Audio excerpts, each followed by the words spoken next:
Hey guys, Ricky here with DoD Contract Academy, the podcast and the YouTube video. And today we're going to go over a question that most companies probably aren't even asking themselves, which is, should I sell to the government? Like, what are the first questions you need to start asking yourself before you even take the steps? When I first started the podcast, I probably covered this a little bit more in depth. Over the past year or so, we've been talking with a lot of successful companies, but I want to make sure that everybody is really asking themselves the right questions initially, because I'm getting a lot of questions about this, about should I sell to the government and what should I sell? All right, so I'm going to address that. Now, typically, the first question that I tell people they need to answer is, does the government even buy what you sell? All right.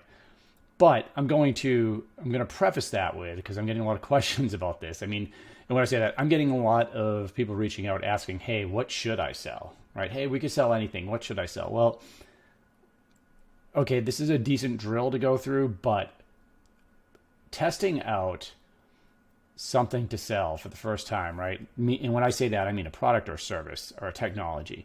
If you don't have a history of selling that product or service or technology, if you're not selling it commercially successfully, then I would hesitate before I would ever advise you to sell to the government. The only exception to that would be if you have a new technology you're working on and you're looking for R&D funds.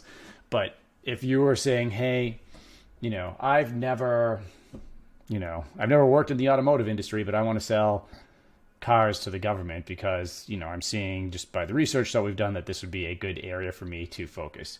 That's probably not the best. And it's not the best for a few reasons, right? So remember, selling to the government takes time.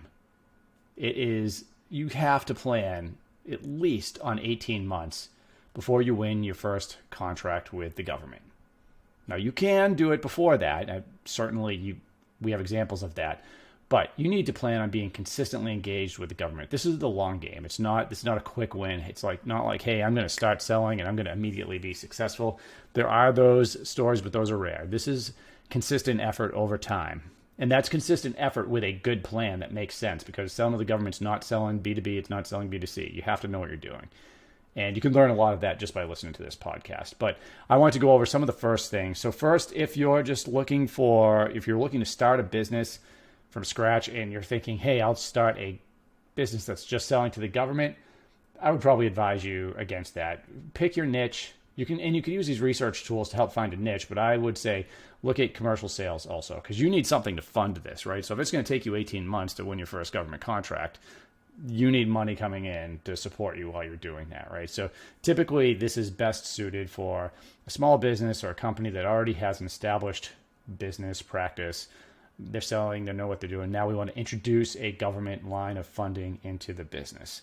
So that's where I would start. And that's how I'm going to focus this. Again, we're not covering R&D. We're not covering, I'm developing a new technology. And I have plenty of podcasts covering SBIR and those type of contracts. But for now, let's look at how we answer that first question. Does the government buy what I sell? So if you're on YouTube right now, I am on Spendinggov. This is a free site. This is why I'm using this.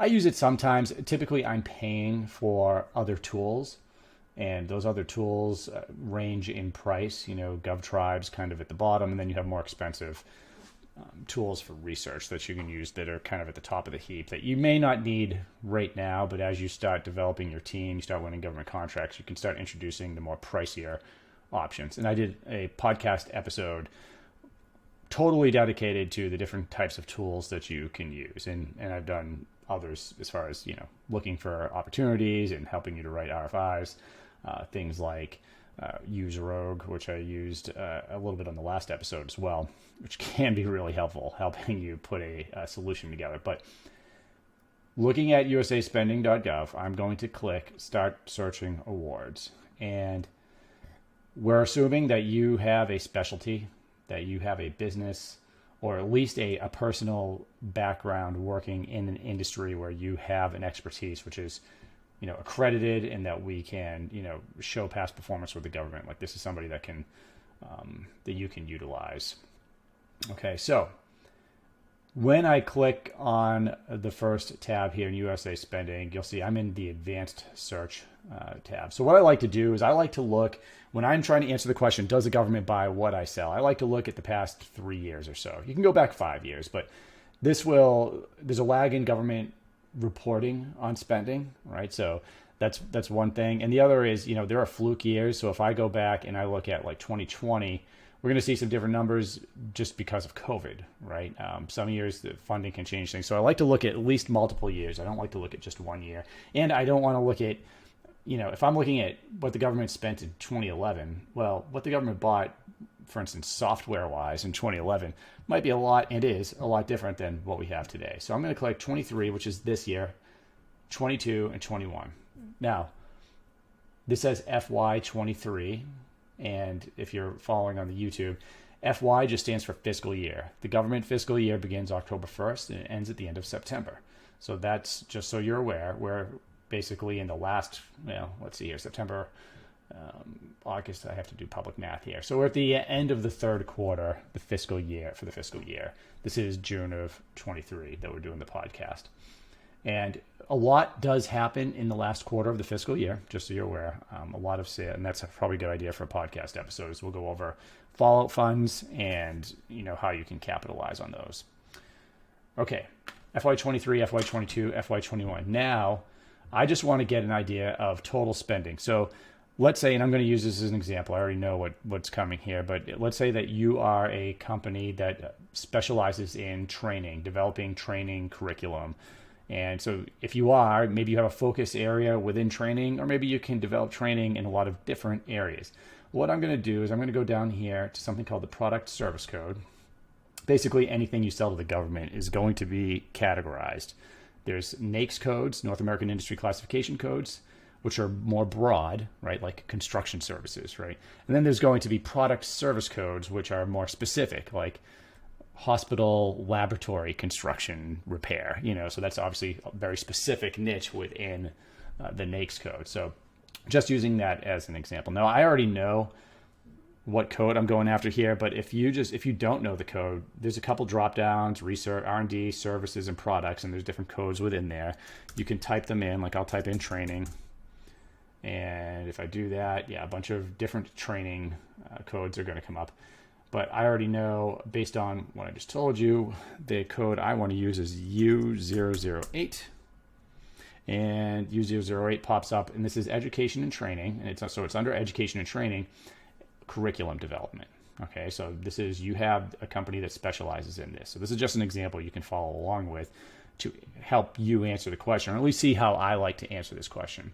So I'm looking back at the past couple fiscal years for that particular product service code, and I hit submit search.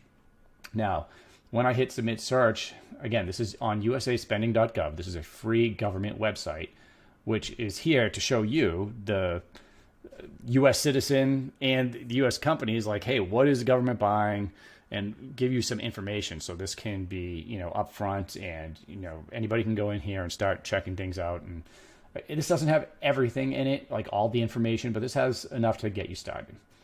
So I want to know, first I'm going to click on the tab that says time, and this is spending by time. So remember, this is businesses that sell that type of training, curriculum development. And so these are going to be just those contracts. Now, if I look in 2021, I see 809 million was spent. I look in 2022, 643 million was spent. 2023, it says 283 million. Now, here's what I will tell you about these numbers is that, does that mean there's a decline in spending? It could, but it probably doesn't. What probably is happening here is we're still seeing the 2022 numbers coming in. Because keep in mind, the U.S. government has to report all their spending, and there's going to be a lag there.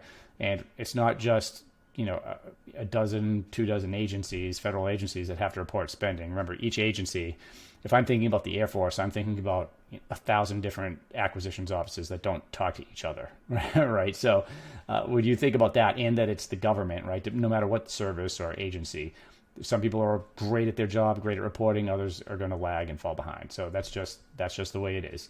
So I would say these will probably even out. And of course, 2023 is not done yet, and then there'll be a lag in the reporting. So, and then we can see if it's actually declining or not. But there's a significant amount of spending here just on curriculum development, right? Maybe more than you thought of if you're listening to this. So what do I want to ask myself next? Okay, so I'm going to use the example of, well, what I want to know is if I'm a small business, because these are total contracts, right? How much of this is actually going to small businesses? Okay, so now I can go into recipient type. I can go into business. There's a drop-down menu. I'm going to click on small business. And I'm going to hit the search bar again and see what pops up. Okay, now I can see in 2021, so it dropped to 338 million, 2021, 2022, 379 million, and 2023, 180 million. And actually, in 2022, more money has already gone. And again, I don't think all the reporting's done yet. I don't think all the numbers are in, but we're already seeing more spending on small businesses that are doing this type of work.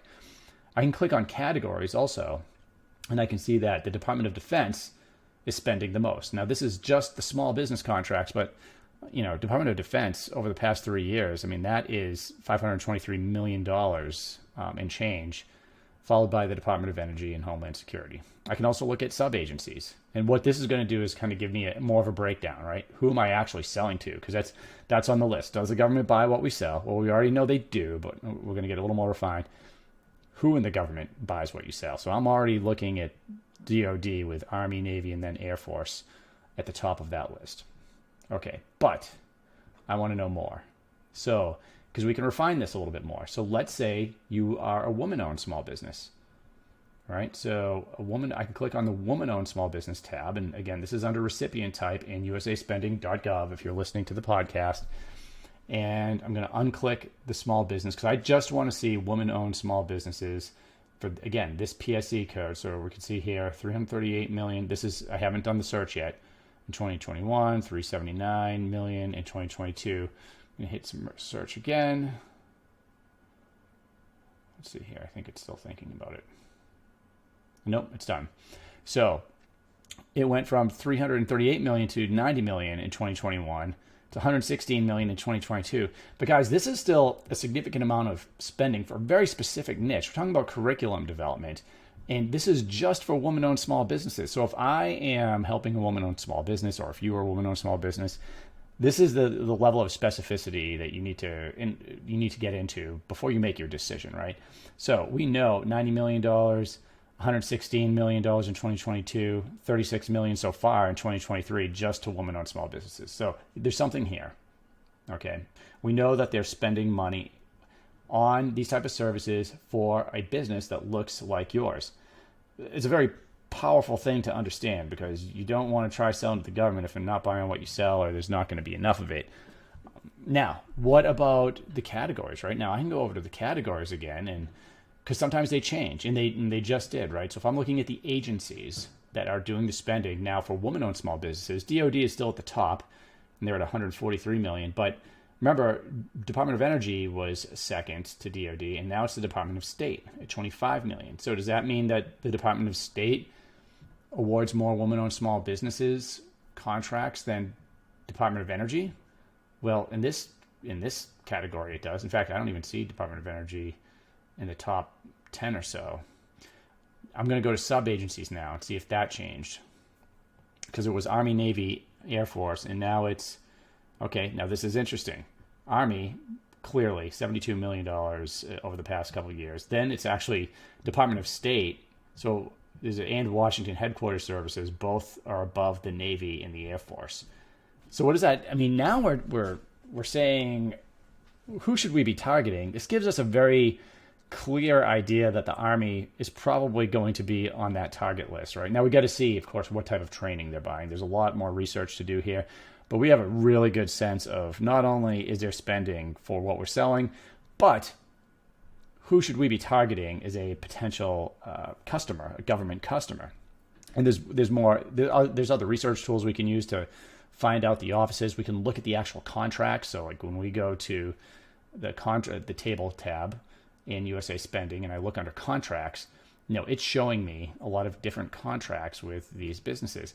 Something else we can do here is we can start looking at businesses to see how much they're making, right? So, we have, let's see here, Cyber Media Technologies is one. There's a couple of businesses here that are listed. We can click on them and get an idea. So these should be woman-owned businesses, first of all.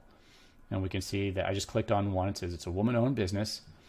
We can see that, let's see, total awarded amount is 6.2 million. I can click on transactions over time, and it's going to show me what they've made over time. So I can go back. I'm looking at a business now, a woman-owned small business, that's selling in this category. They have a couple, right? But they have a lot of this is under training, where they're doing their sales.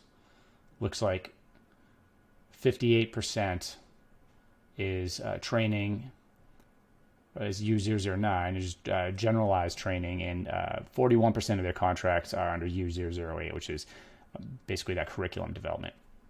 I can see in 2018 they did 2.9 million. In 2019 they did 3.6, and back now 2020 is nothing. That there could be a lot of reasons for that. Possible they had multi-year contracts.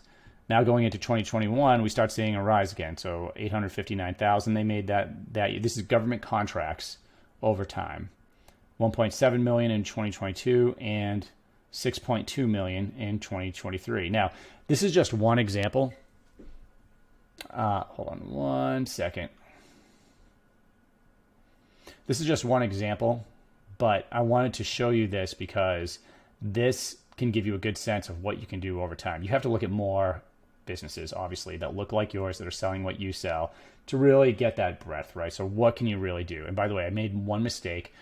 This particular business, which I won't name, made $15.5 million over time. So looks like since 2017, 2018 timeframe, they have done 15.5 million. And you know what? They probably have done more than this.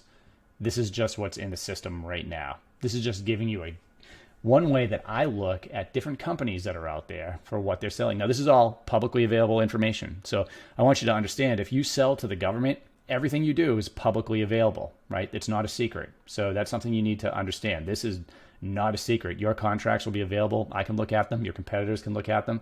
Anyone can look at them. The thing is, most people aren't, right? So most people don't go in here and do this level of research, but you want to before you start selling to the government. So let's review. Should you be selling to the government? Let's ask ourselves, does the government buy the product or service that I'm selling? And do I have commercial past performance? Am I set up to actually spend the next 12 to 18 months consistently going after contracts in a specific targeted agency? So I have plenty of other podcasts to talk about what you need to do to actually get there. But just with the understanding, you need to be able to go that long, consistently engaging, if you want to win, and maybe longer, to start winning contracts with the government. And it's going to scale from there. Do they buy what you sell? Do they buy what you sell from a business that looks like yours? And we use the example of a small woman-owned business, right? We could very easily just say a small business or a large company. You want to make sure we're looking at the kind of agencies that are buying from a company that looks like you. And then we can start, when we get that level of specificity, and we just saw, now we can actually look at some of your competitors. Who's actually doing well in this space? Who's struggling? We can look at all of that, and we don't have time in the podcast to go through everything because there's hundreds of transactions in there. But you could start going through and getting really detailed information and start figuring out, okay, hey, what's this going to be worth to my company? If I'm going to spend 18 months or 2 years, doing this before I see a result, what are those results going to look like?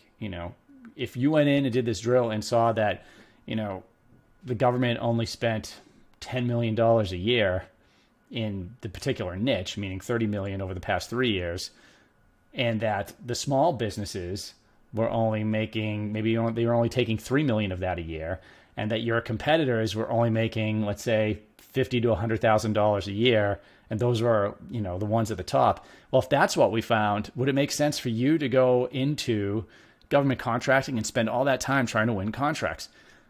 I don't know. You got to answer that for yourself. For me, that would be a no and a hard pass. For you, maybe it's a yes. And everyone's in a different situation, but you got to ask yourself that question. You want to have a realistic view of what you can actually do. This isn't, and it's not guesswork. This is based on data. This is the data. This is what's going on. So what are the facts? Does the government buy what you sell? Who's buying it? How much are they buying from businesses that look like yours? So hopefully this episode was good for you. This is just using usaspending.gov, so anyone listening to this can go right in, use this tool to figure it out. And of course, once you determine that, yes, I want to make the investment of time and sometimes resources to go after these contracts, because I would like my business to make 15 million over the next 7 or 8 years in government contracts. Well, then the next step is, now we have a few more things to do. Right now we're looking at how the government buys. What types of set-asides and certifications do you qualify for? What are the steps going to be? Contract vehicles that they're using. There's a lot that we can look at to see what the government's doing. And I walk through some of those tools in other episodes. And then, of course, you're building a pipeline of opportunities, yada, yada. So there's a lot that goes into it. But this is number one. So figure out if you should even be selling to the government before you waste any time trying it, and know what you're getting yourself in for. Head on over to dodcontract.com. We have a course there. If you're just looking to figure out if this is something for you, find out how you can start doing it yourself. We also help businesses sell to the government. We put their roadmaps and strategies together, usually as a first step. And then we have different services that can help you along the way to winning contracts.